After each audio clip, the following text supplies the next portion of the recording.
The thing is, we're transformed by the renewing of the mind, and that works for Mhm. anything we want to change, including overcoming procrastination. So we have lies we believe that make us not want to do our work. And so when we list the lie, we put on the truth, we'll actually see that our desires change. Hey everyone, this is Yvette Hampton. Welcome back to the Schoolhouse Rocked podcast. I am back today with my new friend, Barb Raveling.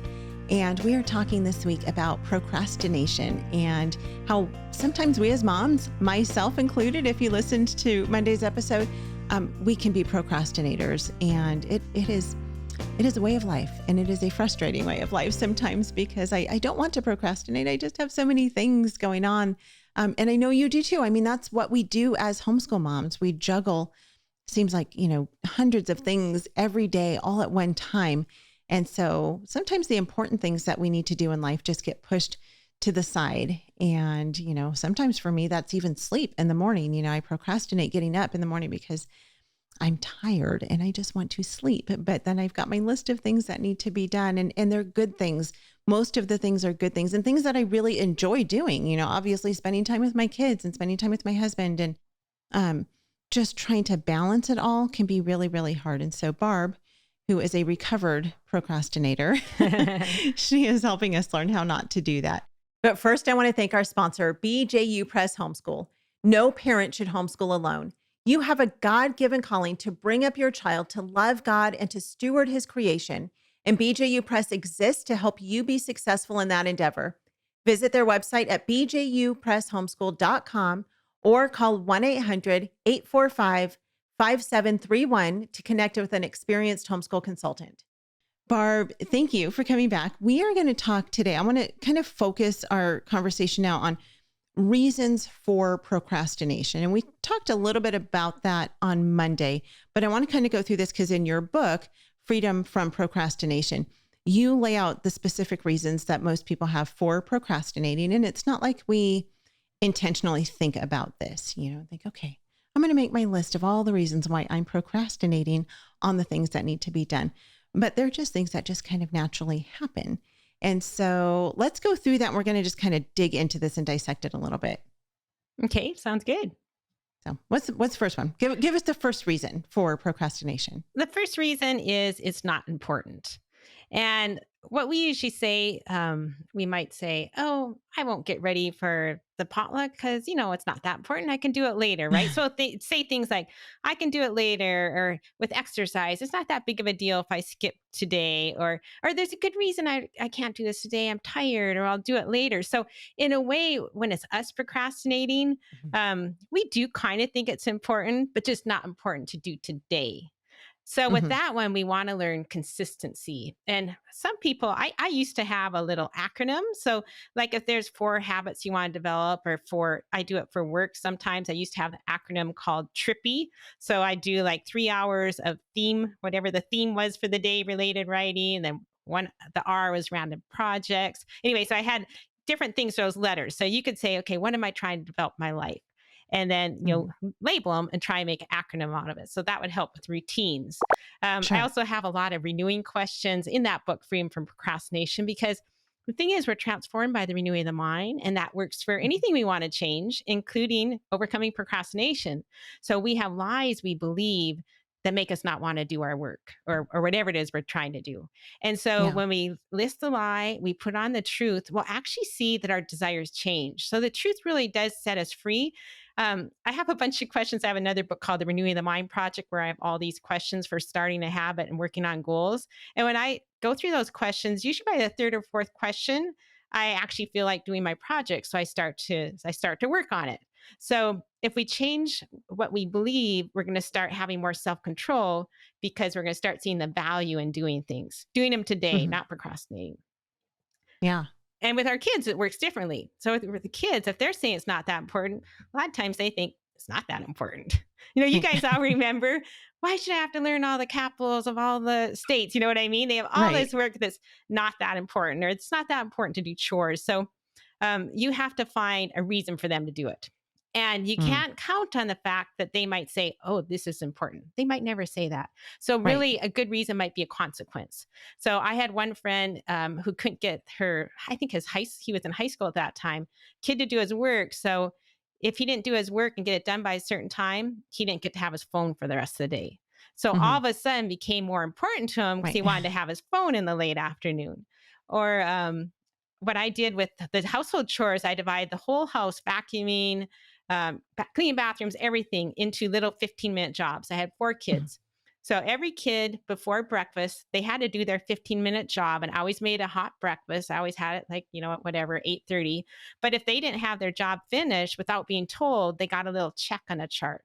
It was just a diagonal line. I used graph paper. So picture Hmm. graph paper, each kid's name, those little boxes, they get a diagonal line if their job's not done by breakfast. Well, each diagonal line represents a 15-minute job that they'll have to do for me whenever I need somebody to do a 15-minute Oh, job. nice. So if I need some weeding in the garden, I look up at the chart, I see who has the most checks. I say, "Oh, can you weed the garden?" And you do it super cheerfully, super lovingly. You don't, Right. yeah, with respect. But my Uh-huh. kids, they always did their jobs. They were never told. They didn't get checks for that. So it's another thing where you're teaching them to do things routinely that need to be done that will Hmm. help them so much later in life. Yeah. Yeah. That's awesome. Okay. Yeah. What's the next one? Okay. The next one is I don't want to do this. Okay. And this one is it's no fun. I really don't want to do it. So boring. I shouldn't have to do it. And from our cultural perspective, we feel like life should be fun, right? We should be able to Mhm. get to Right. do what we want when we want. And that's pervasive throughout our culture. So with Yes. this one, the renewing activities in the book, I'll have, we'll talk about what it's like in scripture, and we'll go to the Bible and we'll say, is this really what Jesus taught? No, Jesus taught Hmm. laying down our life out of love for others. And Yeah. so it's as we change from a cultural perspective to a biblical perspective, and we really do love God, and we want to do what He calls us to do, then we're kind of convicted of our selfishness and how our self absorption, and that Yeah. change in the way we think makes us like, okay, I don't want to do it, but I'll do it, and that's for service jobs. But if it's a Yeah. goal job, maybe I just have a goal I want to do. Then I have to learn, well, I don't want to do the work, but I do want to accomplish the goal. So if I really want to accomplish the goal, I have to do the work. Yeah. So Yeah. that's how that one works. I have found with doing jobs that I don't want to do is changing perspective, a lot. And I remember years ago going to a women's Bible study, and someone at our Bible study table, I think it was probably our leader, she was saying, as you're doing dishes, don't think about the work of doing the dishes. Think about what a blessing it is that we have dishes. That's Think good. about what a blessing it is when you're cooking that you have food to cook, to put on the dishes. When Right. you're doing laundry, think about what a blessing it is from the Lord that we have clothes to wash. And when we change our perspective on those things, it really does change our attitude, because then it becomes a blessing and not a chore. That's And good. so teaching our kids that, of course, can be a little bit more difficult. And I try to instill that. I'm still trying to instill that in my kids. But it really did change my attitude, because I used to just dread doing household chores. I didn't want to do dishes. I didn't want to do laundry. And so I didn't. I mean, this one I feel like for me should be number one, was that I just didn't want to do these things. And so I often didn't. I mean, our house when we first got married was very disorganized and disorderly. And now, of course, it still gets messy and stuff. We're a family, we're home all day long, and we have kids. And so it's not perfect, but overall it's fairly organized and much more put together than it was in my early days, partly because I have been able to just change my perspective and just realize, okay, these things are a blessing. It's a blessing to have these chores to do. It's a blessing to have a house that we can clean and floors that we can clean, because so many people in this world don't. And so it's a hard thing to teach our kids, but I think it's a really great life lesson, because I tell my kids, I'm like, I'm sorry, but dishes are never going to end. Laundry is never going to end. Cooking is never going to end. Like, it's just part of life. And so either make it joyful and happy and do it, or be miserable for the rest of your life every time you have to do it. Because unless you marry a very, very wealthy man and you have servants, which is probably not likely, this is your world Right. until the day Well, you die. Another thing you can do too is work on making it fun. So a Uh-huh. lot of times if the house was messy, we'd have a cleaning party. So Oh, we'd yeah. set the buzzer for like 5 minutes, or we'd always turn on music. And sometimes we'd say, let's see if we can get it all picked up in 2 songs. So everybody's just Uh, racing all over the house, putting stuff yeah. away, and we have fun music playing. So it's fun. And I had another Yep. kid who, whenever he loaded the dishwasher, this was when he was pretty young, he'd make up stories. He'd make up stories about the things going into the dishwasher. So Oh, he nice. found a way to make work fun. So that's another one. Yeah, Yeah. absolutely. That's so fun. Let's take a break. We will be right back.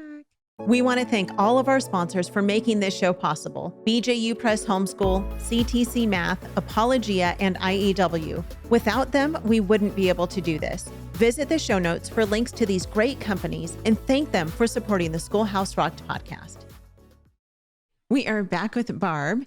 We're talking about reasons for procrastination and how to overcome those. So what would be the next one? The first two. The first one was that it's not important, whatever the task is. So we procrastinate. The second one was, I just don't want to. I just don't want to do it. What was the third reason? Third one is I can't do it. Oh, So we're saying, this is too hard. I can't do it. I've already failed at this today. It's not going as well as I thought. And when I first started writing, this is what I always said when I journaled, because I couldn't make myself write in the early days. And I'd say, this is too hard. I can't do it. And a lot of mm, times, if you're a person who everything came easily to you in school growing up, and you're just not used to doing hard things, then when you have something as an adult that's hard, you don't really know how to persevere and work. Whereas some of those kids where yeah. life was harder when they're growing up, they know how to do hard things. They don't believe this one. So Mhm, we talked a little bit about this one. I can't do it. I think the best way is to break it up into steps. mhm. Do some research, find out how other people do it. If it's something you're gonna have to keep doing it over and over again, write down a process. So you don't have to look it up every time. You just look at the process. And I think with the kids too, if they can't do it, like if they have a subject they just struggle with, Uh-huh. they may, you can ask the kids, why don't you Google this and see how other people do it, or watch some little YouTube videos, or, get them to take some management and learning how to do it, or figure out how they think. So you might think differently than them. If something comes easily to you, it might not come easily to them. So try and find a different approach to teach it. Another thing with I can't do it. Oh, actually, no, I think I'll say that for I'm afraid to do it. I have another good tip for writing that really helped this. There's something about that idea of not being able to do something or thinking you can't do something. And then, at least for me, and I'll switch my brain over to, I'm going to figure this out and I'm going to conquer this. And then when you do figure it out and conquer it, you're like, yes, I figured it out. And I'm so happy about that. And with our kids too, this is so important because they need to know that they can conquer these things, that Hmm. things that just seem so big. And I really love that you talk about breaking it up into smaller tasks and smaller sections that make it a little bit more doable, because sometimes it just seems so big and overwhelming.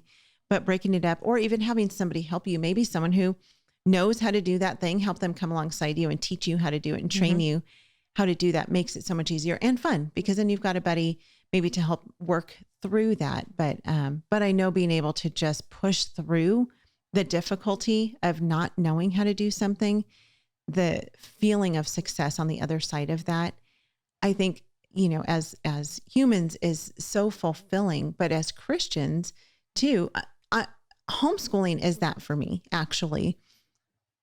I mean, one of the reasons I said that I would never homeschool is because I just thought I can't homeschool. I hated school growing up.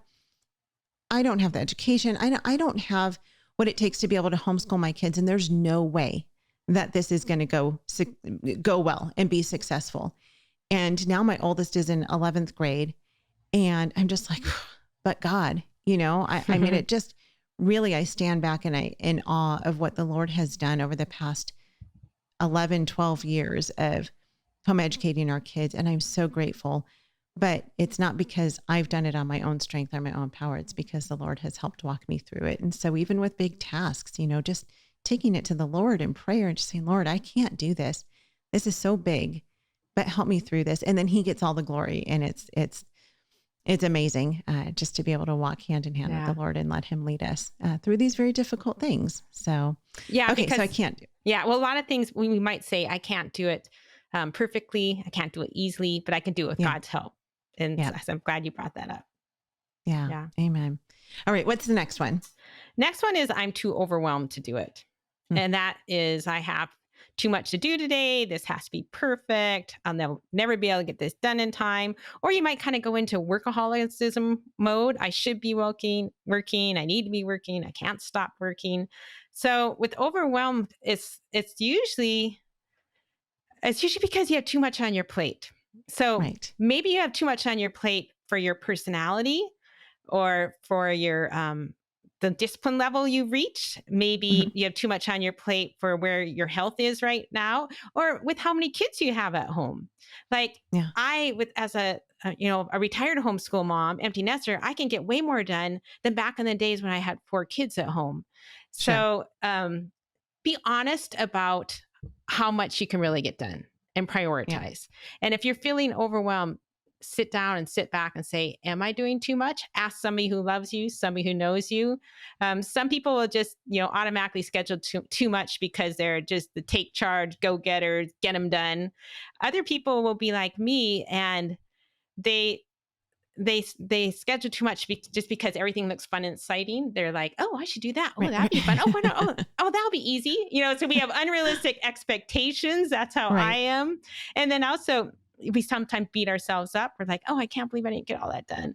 And so what I Yeah. say sometimes is, you know what, for somebody with your personality, your strengths, your character, you're doing a really great job. So I kind of Yeah. give myself a little pep talk because I'm not a type A. So I'm doing Right. great for somebody who's not a type A. Yeah. I'm not a type A either. Well, for the kids too. If the kids are too overwhelmed, you'll have to help them figure out why are they too overwhelmed. Okay, a lot of times it's because they're procrastinating. So if they're too overwhelmed because Mm. they're procrastinating, you have to make it really, really uncomfortable for them to procrastinate. Like I wouldn't let them do anything recreationally unless it's like earning a little 5-minute break because they finished a job or something. If they can keep the 5-minute jobs, so Yeah.